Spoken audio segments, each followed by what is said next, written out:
This is the latest Invicta water treatment project. Quite a nice installation.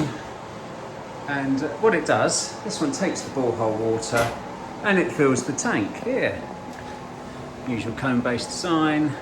And then we got pumped through 3 lots of filters. We've got media, monosphere, pH control, 5 micron. Then we're dosing proportionately chlorine. We've had to do some special stuff to the chlorine to make it work properly and disperse correctly, but yeah.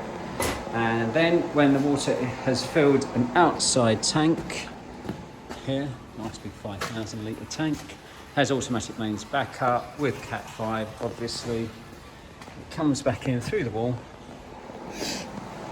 and is then boosted off by duplex pumps through another 2.5 micron filters into supply. Just for clarity, the small piece will be removed from the bypass here, but I wanted to show it in line. So we've got mains top up, automatic on the top, and then we've got treated water outlet below.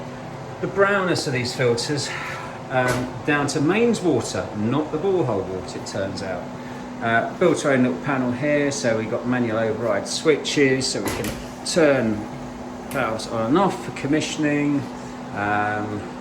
Yeah, so if you need a water treatment system, then if you give Stefan a call, 07970 154529, he can come and design and fit your latest water treatment system.